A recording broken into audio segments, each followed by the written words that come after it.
नमस्कार, चरक उद्घोष चैनल में आप सभी का स्वागत है। हम लोग उपकल्पनीय अध्याय पढ़ रहे हैं जो कि 15वां अध्याय है चरक सूत्र स्थान का। और 5वें गद्य में मैंने आपको बताया था कि क्योंकि अग्निवेश के मन में ये प्रश्न उठ गया था कि भाई यदि हम पूरे ध्यान से भी काम करते हैं, सम्यक प्रकार से प्रयोग करते हैं तो फिर उपद्रव क्यों हो जाते हैं, और यदि हम सम्यक प्रकार से नहीं करते तो भी उपद्रव हो जाते हैं। तो फिर इस सब का मतलब क्या है? हम सब इतनी सारी चीज़ों का जो ध्यान रखते हैं उन सब का कोई अर्थ ही नहीं है। अगर हम सम्यक प्रकार से करते हैं तो फिर उपद्रव उत्पन्न नहीं होने चाहिए, और उपद्रव उत्पन्न नहीं होने चाहिए तो ये सारे संभारण की आत्यायिक अवस्था में जिन जिन सामग्रियों की आवश्यकता आप बता रहे हैं उन सब की आवश्यकता कहीं रहनी ही नहीं चाहिए। तो जिस प्रकार से उनका कुद्दाक चतुष्पाद जब बताया गया था तो उसके बाद एक भ्रम उत्पन्न हुआ था कि जो चतुष्पाद है उसके रहते हुए भी जो रोगी है वो मृत्यु को प्राप्त होता है, और चतुष्पाद नहीं होता तो भी जो मनुष्य है उसका वो रोग से निवृत्ति उसकी हो जाती है। तो इस प्रकार से जब इसी प्रकार का लगभग सिमिलर भ्रम यहाँ पर उत्पन्न हुआ कि अगर सम्यक प्रकार से हम जो है शोधन करते हैं तो भी व्यापद हो जाते हैं, और अगर असम्यक प्रकार से करते हैं तो कभी कभी व्यापद नहीं भी होते, तो फिर इस संभारण की आवश्यकता क्या है? अगर उपद्रव उत्पन्न हो ही जाने हैं, हो ही सकते हैं, तो फिर हम सम्यक प्रकार से करके या किसी भी विधि से करें उससे क्या मतलब है? तो इस तरीके के जो प्रश्न उनके मन में भ्रम उत्पन्न करने वाले उत्पन्न हुए, तो पुनर्वसु आत्रेय जब वहाँ पर उत्तर दे रहे हैं गुरु के रूप में, तो उन्होंने वहाँ पर एक चीज़ जो बोली थी, एक पंक्ति जो बोली थी, जिसका मैंने कहा था कि हम अगले व्याख्यान में उसको थोड़ा सा मैं इलैबोरेट करूँगी, डिस्क्राइब करके आपको बताऊँगी कि क्यों ऐसा कहा गया। कि जहाँ उसमें उन्होंने कहा था ना कि जो अनुचिंत्यमानानि, जो ये दोष भेषज देश काल बल शरीर आहार ये सब जो है, साथ में सत्व प्रकृति, इतने सारे जो ये भाव हैं, इनके जो अवस्था भेद हैं वो बहुत ही सूक्ष्म हैं। और उसमें उन्होंने कहा कि इनका अनुचिंतन करने में अनुचिंत्य मानानी विमल विपुल बुद्धिरपि, जो बहुत ही बुद्धिमान व्यक्ति होते हैं उनको भी इसमें भ्रम हो जाता है, तो फिर जो अल्प बुद्धि वाले हैं उनको तो भ्रम होना स्वाभाविक ही है। तो यहाँ पर जब जो इसकी टीका की गई तो जो चक्रपाणी हैं उन्होंने यहाँ पर बहुत सारी चीज़ों के बारे में बताया, तो उसमें मैं आपको उसी रूप में थोड़ा यहाँ बताने का प्रयास कर रही हूँ कि जैसे दोष है।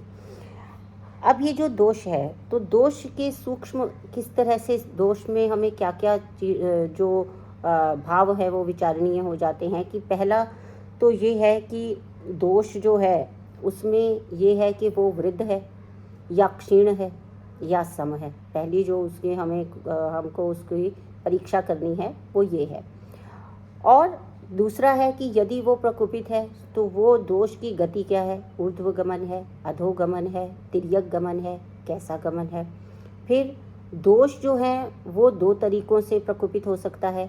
एक तो अपने स्वतंत्र कारणों से प्रकोपित हो सकता है, अथवा वो परतंत्र कारण होते हैं, यानी कि कोई और किसी और कारण से, जैसे मान लीजिए वात को लेते हैं तो वात में अगर रूक्ष तीक्ष्ण ये सब जो इस प्रकार के जो गुण हैं जो वात के समान हैं, यदि उनका सेवन किया जाता है तो स्वतंत्र रूप से जो वात है वो वृद्धि को प्राप्त हो जाती है। लेकिन कभी कभी क्या होता है कि बाकी धातुओं का क्षय हो गया, अथवा वो जो है आवृत हो गई, वात जो है वो अपने दोष से वृद्ध नहीं है मगर वो आवृत हो गई, तो परतंत्र रूप से भी उसका प्रकोप जो है वो देखा जा सकता है। तो स्वतंत्र है या परतंत्र है।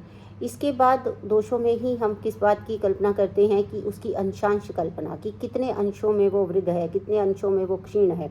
तो अंश क्या है? जो भी वात के गुण बताए गए हैं वो सब ही वात के अंश माने जाते हैं।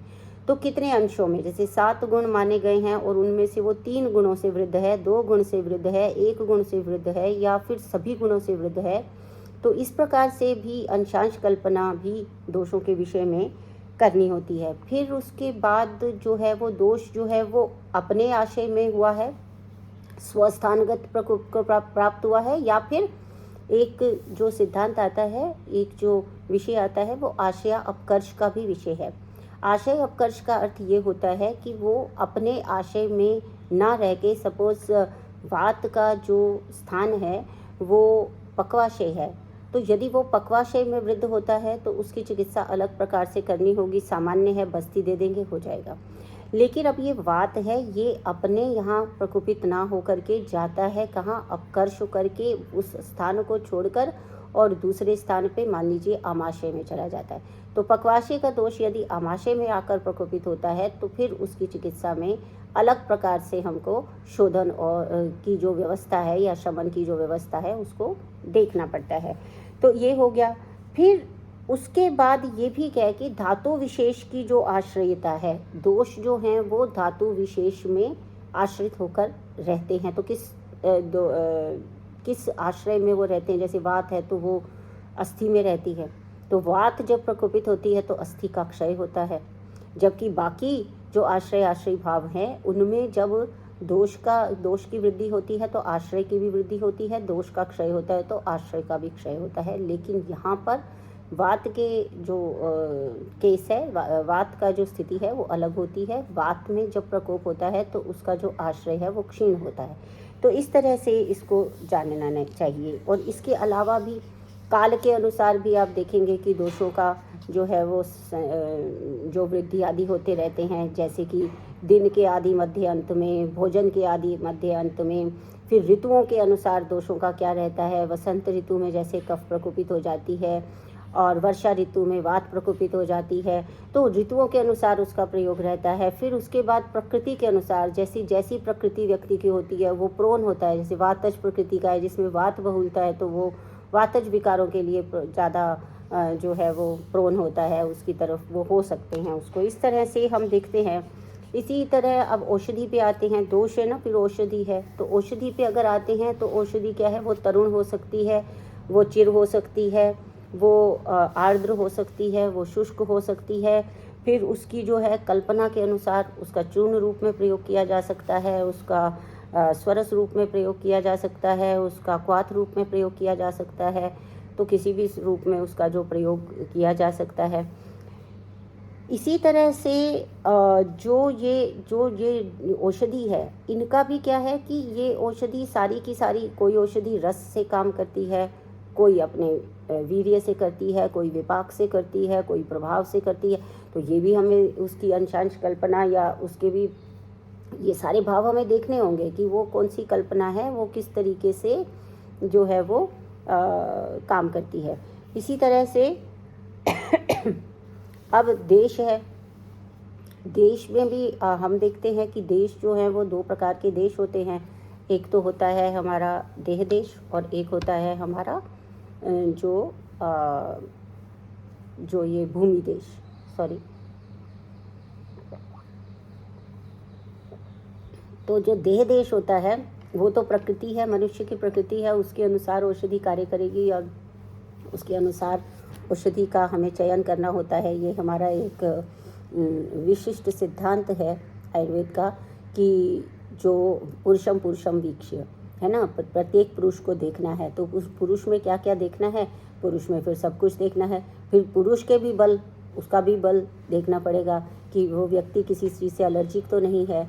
ये सब बातें हमको जो है वो पुरुष में देखनी पड़ती हैं। दोष में भी हमें जो है अब काल के अवस्थान्तर भी देखना पड़ता है। इसी तरह से जैसे कोई रोग है, अब रोग के विषय में भी रोगावस्था, जैसे रोगावस्था में क्या है कि जो ज्वर है उसमें हम देखते हैं कि हमें 8 दिन तक प्रतीक्षा करनी होती है, क्योंकि जो ज्वर है वो नॉर्मली आम दोष से होता है ना। आम दोष आमाशयोत्थ व्याधि है और आम दोष के कारण ही ज्वर होता है। और इसलिए जब तक वो दोष जो है वो आम से निराम नहीं हो जाता है तब तक हमको जो है वो आम दोष है तो तब तक वो ज्वर जो है 8 दिन तक रहता है और फिर हम करते हैं। तो रोगी की अवस्था के अनुसार इसी तरह से फिर बल आता है। तो बल में भी हमें मालूम है कि बल हम 11वें अध्याय में पढ़ चुके हैं कि सहज बल होता है, उत्कृष्ट, मतलब उसमें भी जो सहज बल है वो भी उत्कृष्ट, मध्य और अल्प हो सकता है। और जो एक्वायर्ड है, जो कृत्रिम है, वो भी उत्कृष्ट, मध्य और अल्प हो सकता है। तो इस तरह से सहज आदि जो बल है, युक्तिकृत बल है, वो भी उत्कृष्ट, मध्य और अल्प हो सकता है। तो वो बल कहाँ से आया है ना। और जो उसमें जो भी उसके अंदर यानी कि अवस्थाएं हैं, वो सब हमको देखनी पड़ती हैं। इसी तरह से जो सारता है, जो व्यक्ति है वो कैसे सार है, उसमें भी प्रवर सार, मध्य सार, अवर सार, ये सब हमको देखना होता है। फिर होता है कि शरीर में भी आप देखेंगे कि शरीर को अगर हम देखें तो उसमें भी हमें कई चीज़ों का ध्यान रखना है, जैसे कि स्थूलता हो सकती है, कृशता हो सकती है, मध्य शरीर हो सकता है, या फिर हमें ये भी देखना है, जैसे शरीर के अंदर भी देह देश में भी हमको ये देखना है कि व्याधि जो है यदि किसी मर्म को प्रभावित करती है, मर्म प्रदेश में यदि व्याधि हो जाती है तो वो क्लिष्ट होती है। जैसे हमने पहले भी कहा कि जैसे जो दोष है वो कोष्ठाश्रित है, मर्मस्थि संधि आश्रित है मान लीजिए, तो निश्चित रूप से वो जो दोष है वो अलग प्रकार से उनमें शोधन की व्यवस्था या शमन की व्यवस्था की जानी पड़ेगी। वहाँ पर अगर शस्त्र का प्रयोग करना है, क्षार का प्रयोग करना है, अग्नि का प्रयोग करना है, ये सब भी हमको तभी देखना पड़ेगा जब हम इनकी सारी जो ये देखते हैं। इसके बाद इसमें आता है कि इन ये जो मतलब जो आहार है, आहार के लिए भी कहा कि आहार किस किस चीज़ से देखेंगे, अष्टविधि आहार आयतन होते हैं। इसके अलावा आहार की प्रकृति देखनी होती है, करण देखना होता है, यानी क्या साधन से उसका संस्कार किया गया है, किस चीज़ से संयोग किया गया है, उसकी राशि कितनी है, मतलब जैसे अल्प राशि में, मध्य राशि में, उत्तम राशि में कितनी राशि है, कम तो नहीं है, विभक्त होता है।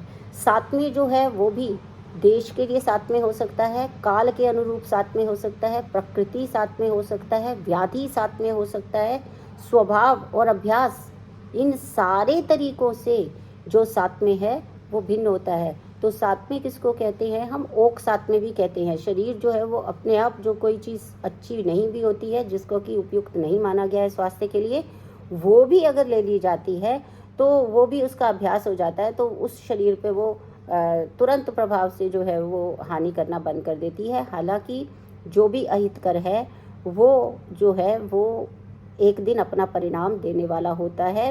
वो व्याधि में क्या होता है, वो अकमुलेशन होती रहती है, संचय होता रहता है, और समय प्राप्त होने पर जब जो व्यवस्थाएं उसके अनुकूल हो जाती हैं तब वो ऐसा करता है। अब इसके बाद जैसे ये सब हमने बताया, दोष, औषध, देश, काल, बल, आहार, साथ में अब सत्व आ गया। सत्व जो है वो कैसा हो सकता है, प्रवर सत्व हो सकता है, मध्य सत्व हो सकता है, अवर सत्व हो सकता है।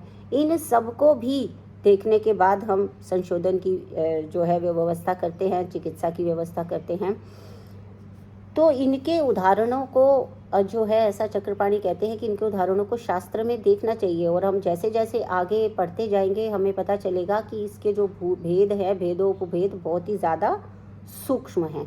तो ये इतने सूक्ष्म हैं कि खुद भगवान आत्रेय कह रहे हैं कि ये इतने सूक्ष्म हैं, इनका सबका जो है वो सम्यक विधि प्राप्त कर पाना विपुल बुद्धि वाले, बहुत अधिक बुद्धिमान वाले व्यक्ति के लिए भी कठिन है, तो सामान्य बुद्धि के लिए तो कठिन है ही। इस कहने का अभिप्राय ये हुआ कि अग्निवेश ने जो प्रश्न पूछा था कि इस संभारण की आवश्यकता क्या है, तो उसके उत्तर में भगवान ने ये सारे उत्तर उनको दिए कि उसकी आवश्यकता क्या है। तो अब इसमें विविध जो सामग्री का कथन हो रहा है, संक्षेप में जो चिकित्सा की उपयोगिता करते हैं, इसमें जो विविध सामग्री है उसके विषय में जो है यहाँ पर बताया गया है। तो इसको मैं जो है वो बहुत अधिक आपको विस्तार से नहीं बता रही हूँ, इसको आपको खुद को पढ़ना है कि जैसे कैसा एक आप सोच सकते हैं कि सबसे पहले ये है कि जो चिकित्सालय होना चाहिए, जिसे हॉस्पिटल का जो कंस्ट्रक्शन है वो कैसा होना चाहिए, तो उसके विषय में वो बताते हैं कि वास्तुकला विद्या से कुशल होना चाहिए, और फिर वो आर्किटेक्ट उसका अच्छा होना चाहिए, उसमें बहुत ज़्यादा सामने से जो है वो बहुत हवा ना आती हो, लेकिन फिर भी एक भाग ऐसा भी हो जहाँ हवा आती हो, या बाकी स्थान निवात हो, जिसमें जो काफ़ी मतलब स्पेशियस हो, उसके लंबा चौड़ा हो ताकि उसके अंदर घूमा भी जा सके, और उसके अंदर धुआं, धूप, पानी की बौछार, धूली इत्यादि ये जो है ये सब ना आ सकती हो, और जिसमें जो है बहुत ज़्यादा शब्द, स्पर्श, रूप, रस, गंध आदि का प्रवेश, जो गंदे से होते हैं उनका प्रवेश नहीं होना चाहिए, क्योंकि वहाँ पर क्या है कि वो प्रदेश ऐसा नहीं कि कूड़ेदान के पास है, कूड़े की स्मेल आ रही है, नाले की स्मेल आ रही है, किसी भी चीज़ की स्मेल आ रही है, तो ऐसी अवस्था में वो चिकित्सालय या जहाँ पर भी हमको रोगी की चिकित्सा करनी है वो स्थान उसके लिए उचित नहीं है। और वहाँ पर जो है ऊखल, मूसल, ये जितनी भी चीज़ें जो औषधि के निर्माण के लिए या पीसने के लिए या किसी भी चीज़ के लिए चाहिए वो सब होनी चाहिए। और इसके अलावा उसमें शौचालय, स्नान भूमि, महानस, रसोई घर और ऐसा श्रेष्ठ चिकित्सालय जो है वो बनाया जाना चाहिए। तो इस तरह से पहले जो है जो यहाँ पर आपको बता दें कि जो ये हॉस्पिटल की जो कंस्ट्रक्शन है वो कैसी होनी चाहिए उसके बारे में चरक संहिता में विस्तार से यहाँ पर बता दिया गया है। अब इसके आगे वाला जो गद्य है उस पूरे गद्य में बहुत सारा सामान जो हमें चाहिए होता है, उपयुक्त विधि से चिकित्सालय का निर्माण हो गया है। तो अब उसमें जो है अब उसके अंदर हमको क्या है, जो कर्मचारी हैं उनको अपॉइंट करना है। तो कर्मचारी कैसा होना चाहिए, क्योंकि वो खुद भी शुचि होना चाहिए, उसको एक शुद्ध भी शौचाचार होना चाहिए, यानी कि मानसिक रूप से भी वो स्वस्थ हो और अनुराग रखने वाला हो, रोगी की सेवा करने वाले भाव वाला हो, निपुण हो, उपचार करने में प्रवीण हो और सभी कर्मों में सही हो। और इसके अलावा उसको जो भक्ष्य पदार्थ हैं वो भी बनाने आते हो, क्योंकि हमारे यहाँ पे जितनी भी जो औषधियाँ हैं उनका जो निर्माण किया जाता है वो भेषज कल्पना कहलाता है। और उस भेषज के कल्पना भी आनी चाहिए, जो वहाँ पर परिचारक हैं उन्हें भी आनी चाहिए। इसके अलावा जो वहाँ पर म्यूज़िक यानी कि गाना बजाना, स्तुति, पाठ, श्लोक, इन सब का भी जो है कथा आदि बाँचने वाला, मतलब ये सब का सब वहाँ पे देना है। आजकल भी आप देखते हैं ना कि चिकित्सालयों में हैप्पीनेस आवर और ये सब जो हम निकालते हैं, लेकिन वहाँ पे भी क्या था, क्योंकि हमारे यहाँ पर संगीत को बहुत अधिक महत्व दिया गया है, तो संगीत से और हमारे जो पूजना अर्चना स्तुति है वो सब श्लोकों की, वेदों की, सबका गायन किया गया है, क्योंकि वो गायन जो है वो अपने आप में एक ध्यान की अवस्था, मेडिटेशन के लिए वो ज़रूरी होता है।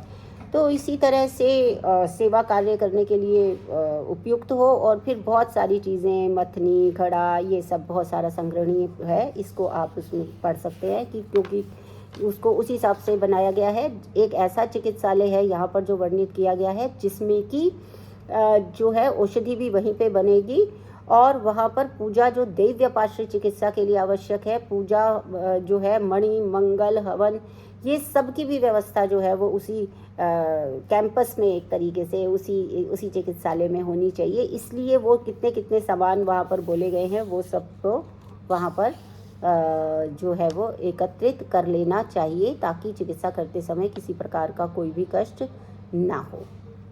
और इसके बाद आता है कि इसके बाद जो है वो स्नेहन स्वेदन का संपादन करना है। ये जब सब हमने सामान इकट्ठा कर लिया, क्योंकि हम यहाँ पर उपकल्पनीय यानी कि शोधन के लिए जो शोधन कल्पना जो करनी है, जो शोधन चिकित्सा करनी है, उसके लिए जो सामग्री है उसका संभारण कर रहे हैं। ततस्तम पुरुषम यथोक्ताभ्याम स्नेह स्वेदाभ्याम यथार्हम उपपादयेत तम च एद अस्मिन्नंतरे मानसः शरीरो वा व्याधि कश्चित् तीव्रतरा सहसा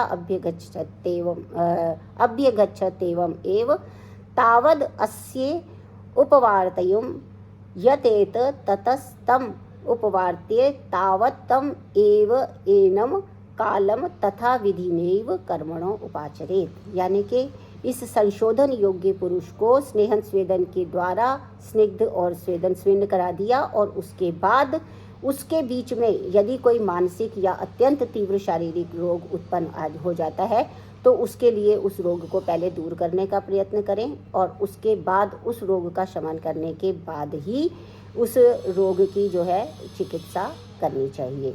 तो अभी हम इसके बाद में जो कर्म हैं उनके विषय में मदन फल के कषाय से वमन कर्म आदि, इसको नेक्स्ट व्याख्यान में हम पढ़ेंगे। तब तक के लिए आप चरक पढ़ते रहिए और जो भी प्रश्न हो आप यहाँ पर रख सकते हो। आप सभी का बहुत बहुत धन्यवाद।